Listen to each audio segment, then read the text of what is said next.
Olá, meninos e meninas, tudo bom? Então, esse é o nosso segundo vídeo, né, do canal. Rafi!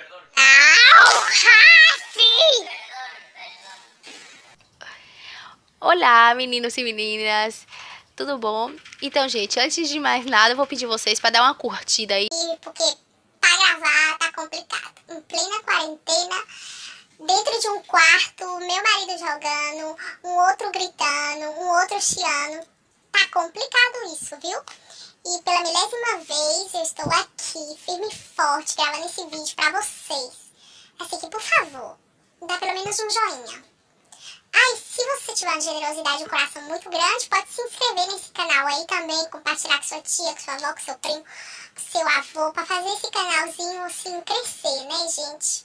Muito obrigada. Então, esse é o nosso, né, segundo vídeo do canal. No primeiro vídeo eu falei que eu ia compartilhar essa experiência com vocês. E hoje eu vou falar como eu vim parar na Espanha. Assim que em 2014 eu fui selecionada pelo programa Ciências Sem Fronteiras para estudar um ano em Barcelona. O programa incluía tudo pago. A universidade, moradia, comida, vamos, uma maravilha. E eu e uma colega da universidade, né, eu cursava biomedicina na UESC, então eu e uma colega, a gente veio estudar aqui em Barcelona. E em agosto de 2014 a gente embarcou juntas. Então confesso que eu não teria tido coragem de vir para um outro país sozinha, encarar uma outra língua, uma outra cultura. Sem a família já é complicado, imagina você sozinha, sem ninguém. E, gente, eu sou do interiorzão da Bahia, eu sou de Tapetinga. Eu não sabia pegar um metrô, nunca tinha entrado em um trem na minha vida, então eu ficava pensando assim, meu Deus do céu, como é que eu vou me orientar dentro de um aeroporto internacional e o povo falando outros idiomas? Era complicado, né? Tanto que eu me lembro que quando a gente passou pela imigração, eu bloqueei na frente do policial. Ele só perguntou lá em espanhol o que eu vim fazer na Espanha e eu simplesmente bloqueei, fiquei travada. Quem falou por mim foi a minha colega. E talvez você esteja aí se perguntando, e Paula, como foi encontrar um AP? Como foi se instalar na cidade? Então, eu tinha uma amiga que ela morava em Barcelona na época e o marido dela estava fazendo doutorado. Então, antes deles voltarem para o Brasil, sim, foi como no mesmo ano eu fui para Barcelona e eles estavam voltando. Então, antes deles voltarem para o Brasil, eles deixaram um AP alugado pra gente. Então, quanto a isso, foi tranquilo. Só foi pegar um táxi no aeroporto e ir direto pro AP. Outros colegas da gente, intercambistas, eles tiveram que ficar uma temporada em um hotel até conseguir um apartamento, né? Então, gente, continuando, eu tive muita dificuldade para me adaptar. Minha colega era mais inibida, né? Tomava metro, sabia usar Google Maps. Eu não, era muito tabaroa. Não sabia pegar o aplicativo, o Google Maps e botar o destino, pegar um ônibus e um metrô. Não sabia me orientar de jeito nenhum. E em relação ao idioma, nem se fala. É diferente você estudar umas 4 lições no Brasil, de chegar em um outro país e ter que se comunicar com eles, entendeu? Os diferentes sotaques, a maneira como eles falam muito rápido, e era uma loucura. Então, além disso, aqui em Barcelona eles têm um outro idioma oficial, que é o catalão. Ou seja, vamos lá, um pouco de geografia espanhola. A Espanha tem 17 comunidades autônomas e onde eu vivo, para onde eu vim estudar, era a comunidade autônoma da Catalunha, né? Ou seja, o estado da Catalunha. E aqui, além do espanhol, eles têm um outro idioma oficial, o catalão. Então, dentro de uma sala de aula, eu mal sabia o espanhol. Imagina que as aulas eram ministradas em catalão. E além disso, aqui tem um sentimento muito forte de independência, de separação, que eu super respeito. Então, haviam professores que, por questões políticas, eles se recusavam em falar em espanhol.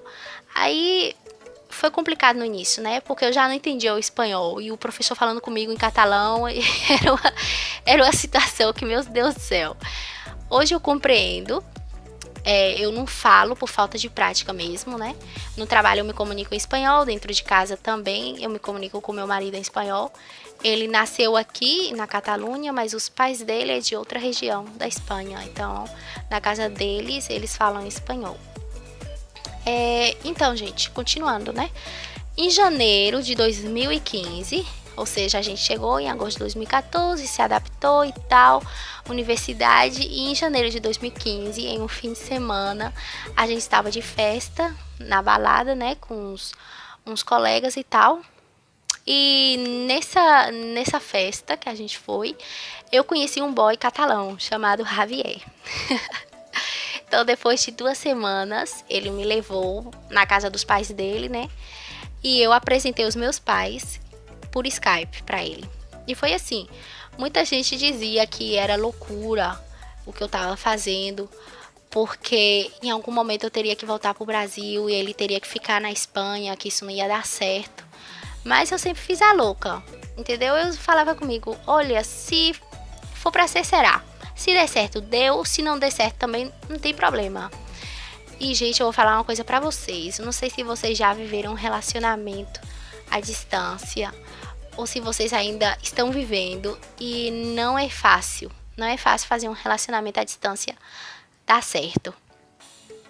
E eu já sabia, né? Porque que eu tinha que voltar pro Brasil, porque o contrato que eu firmei falava que depois que eu concluísse o período de intercâmbio, eu tinha que voltar para concluir a minha carreira de biomedicina, né, a carreira profissional de biomedicina, e também tinha que ficar 1 ano no país. Assim que em agosto de 2015, eu voltei para o Brasil para concluir, né, meu curso de biomedicina. E a gente falou assim, bora ver, né, no que vai dar. Agora que você tá no Brasil e eu tô aqui, vamos ver como é que vai ficar a nossa situação. E a gente se via de cada 3 ou 4 meses. Eu vinha pra cá no Natal, no verão. Ele foi pra lá também conhecer minha família, os meus pais.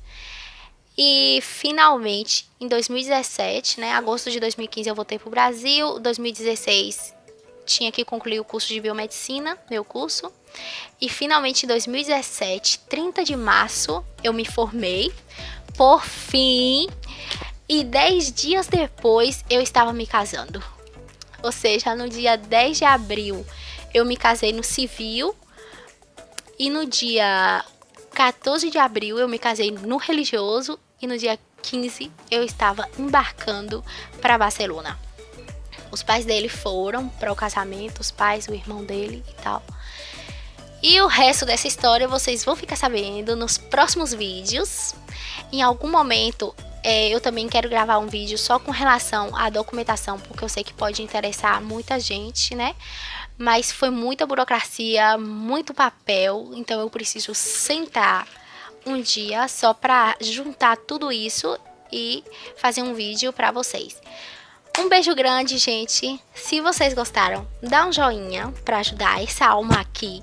Compartilha. Não esqueça de ativar as notificações. Se inscrevam também no canal, tá certo? Um beijinho, até o próximo vídeo.